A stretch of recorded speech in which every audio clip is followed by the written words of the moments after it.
안녕하세요. 오늘은 축구 팬 여러분을 위해 파리 생제르맹 최신 뉴스를 전달드리겠습니다.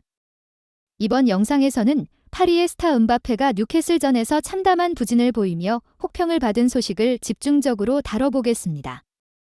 프랑스 언론이 음바페의 경기력에 가혹한 평가를 내린 내용과 엘리케 감독의 전술적 실패도 짚어보겠습니다. 그럼 지금부터 파리 생제르맹 최신 소식 시작합니다. PSG, 파리 생제르맹, 최고의 스타 킬리안 음바페가 자국 언론으로부터 평점 10점 만점에 2점을 받는 굴욕을 맛봤다. 영국 매체 데일리 스타는 5일 한국 시간 음바페는 뉴캐슬전 때 침묵하면서 프랑스 언론 레퀴프로부터 비난을 받았다라고 보도했다.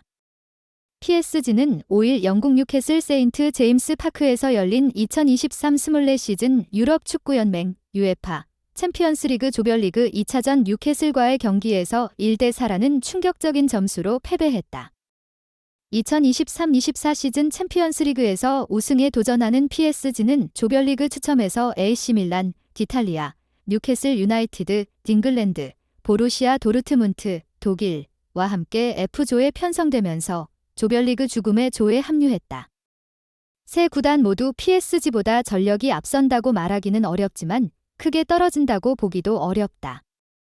분데스리가 강호 도르트문트는 지난 시즌 바이에른 뮌헨과 시즌 막판까지 치열한 순위 경쟁을 펼친 결과 아쉽게 역전 우승을 허용하면서 리그 2위로 시즌을 마무리했다.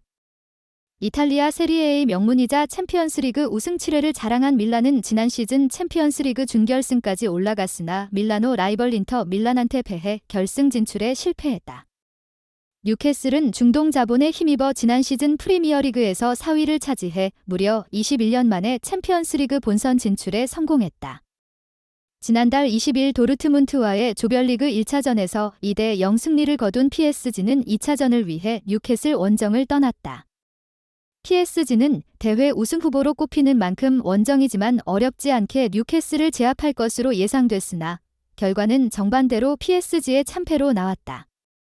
PSG는 경기 초반 실수를 범했고 챔피언스리그 무대가 간절했던 뉴캐슬은 이 기회를 놓치지 않으며 리드를 잡았다. 전반 17분 마르퀴뇨스의 패스가 페널티 박스 정면에서 브루누 기마랑이스에게 걸리며 이삭에게 연결됐다. 알렉산데르 이사크의 슈팅이 잘루이지 돈나룸마 골키퍼 선방에 막혀 튕겨나오자 미겔 알미론이 이를 재차 왼발 슈팅으로 마무리하며 PSG 골망을 흔들었다. 뉴캐슬은 추가골도 빠르게 터뜨렸다. 전반 38분 알미론이 날카로운 드리블로 PSG 페널티 박스 우측 부근까지 진출해 리카 에르난데스의 반칙을 끌어내며 프리킥 기회를 얻었다. 프리킥은 문전 앞에 위치한 이사크의 머리와 수비수의 발을 거쳐 문전 안으로 향하는 듯했으나 돈나룸마가 선방했다. 이후 기마랑이스의 크로스를 수비수 덴번이 헤더로 연결해 이 슈팅이 골라인을 넘은 듯 보였는데 주심은 오프사이드 여부를 확인하기 위해 비디오 판독을 확인했는데 결국 득점이 인정되며 뉴캐슬은 2골 차로 앞서 나갔다. PSG는 후반 초반 추가 실점을 허용하며 무너졌다. 후반 5분 트리피어의 침투 패스를 받고 PSG 수비 뒷공간에서 기회를 잡은 션 롱스테프가 곧바로 강력한 오른발 슛을 때렸고 돈나룸마의 몸을 맞고 슈팅은 PSG 골망을 흔들었다. 후반 11분 오렌 자이레 에메리의 날카로운 패스를 받은 에르난데스가 만회골에 성공했지만 이미 분위기는 뉴캐슬로 넘어간 후였고 이후 계속된 음바페의 분전도 소용없었다. 후반 40분 음바페는 뉴캐슬 페널티 박스 아크 정면에서 브래들리 바르콜라의 패스를 받아 곧바로 중거리 슛을 시도했는데 골문이 아닌 골대 옆으로 향했다. 후반 막판 결정적인 역습 기회도 파리를 외면했다. 후반 41분 바르콜라의 인터셉트를 시작으로 전개된 역습에서 음바페가 페널티 박스 안에 진입해 수비수들을 자신에게 몰아둔 뒤 박스 정면에 위치한 비티냐에게 컷백 패스를 건넸는데 비티냐가 다이렉트로 시도한 중거리 슛이 골대 위로 뜨고 말았다. PSG의 공격을 막아낸 뉴캐슬은 후반 추가 시간 쐐기골을 박았다. 뉴캐슬의 공격을 저지한 파비안 시어가 제이콥 머피와의 2대1 패스를 통해 슈팅 기회를 잡았고 페널티 박스 아크 우측에서 강하게 때린 슈팅이 돈나룸마가 손 쓸 수 없는 골대 구석으로 향하며 뉴캐슬의 네 번째 득점이 터졌다. 결국 경기는 홈에서 4골을 터뜨린 뉴캐슬의 4대1 승리로 마무리됐고 아쉬운 패배가 아닌 충격적인 패배에 PSG 팬들은 큰 충격을 받았다. PSG는 이번 뉴캐슬전에서 패하며 조 2위로 추락했다. 지난 밀란전 무승부에 이어 홈에서 PSG를 잡아낸 뉴캐슬은 같은 시간에 열린 밀란과 도르트문트 간의 맞대결이 0대 0으로 마무리되면서 PSG를 제치고 F조 선두로 올라섰다. 경기가 끝나고 뉴캐슬 원정에서 참패한 PSG 선수들은 혹평을 피하지 못했다. 그 중에서도 PSG 최고의 스타이자 에이스 음바페가 팬들과 언론으로부터 가장 많은 비난에 시달렸다.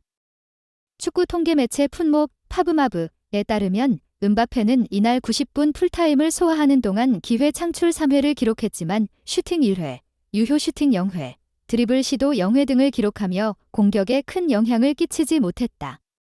프랑스 유력지 레퀴프는 아예 음바페를 뉴캐슬전 최악의 선수 중 하나로 뽑았다.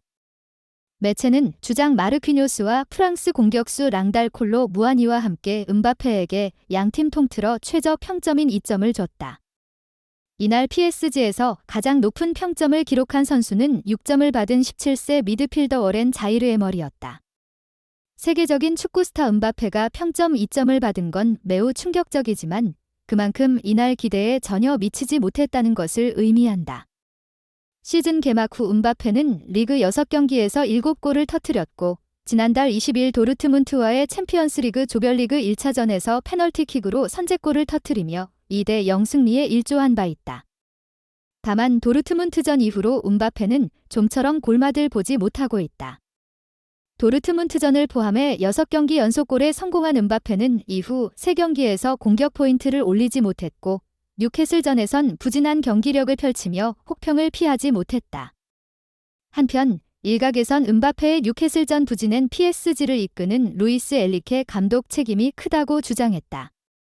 엘리케 감독은 이날 평소 애용하던 4-3-3 전형이 아닌 4-2-3-1이나 4-2-4에 가까운 전형을 내세우며 뉴캐슬전 맞춤 전술을 선보였다. 음바페는 공격형 미드필더나 세컨톱에 가깝게 기용한 전술은 크게 실패하면서 엘리케 감독은 참패에 대한 책임을 질 수밖에 없었다. 레퀴프도 엘리케 감독한테 평점 3점을 주면서 혹평했다. 경기가 끝나고 기자회견에 참석한 엘리케 감독은 선수들과 대화를 나누지 않았다. 감정이 너무 많아서 진정될 때까지 기다리고 분석할 시간을 갖는 걸 선호한다라고 밝히며 이후 경기에 대해 결과는 조금 과장됐고 두 팀의 차이가 크게 나지는 않았다.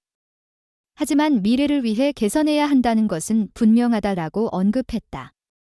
이어 우리가 하고 싶었던 게임은 아니다. 좋은 팀의 부분도 있었다. 다만 정확하지 못했고 실수에 대한 대가를 치렀다. 우리가 공을 가졌을 때 실수도 했다. 다만 점수는 과하다. 챔피언스리그에서는 실수를 하면 대가를 치르지만 아직 경기가 많이 남았다라며 부진에 대한 이야기와 향후 일정에 대한 이야기를 덧붙였다. PSG는 오는 9일 오전 3시 45분 스타드 렌과 2023-24 시즌 리그 1 8라운드 맞대결을 가진 후 10월 A매치 휴식기에 돌입한다. 아직 챔피언스리그 조별리그 남은 경기가 4경기 남아있으니 휴식기 동안 엘리케 감독과 음바페가 재정비에 성공한 남은 경기에서 승점을 챙겨 죽음의 조에서 살아남을 수 있을지 주목된다. 음바페의 득점력 회복과 엘리케 감독의 전술 수정이 파리의 챔피언스리그 16강 진출에 있어서 관건이 될 것으로 보입니다. 앞으로 음바페와 파리 생제르맹의 향후 행보에 대한 소식을 이어가며 제공하겠습니다.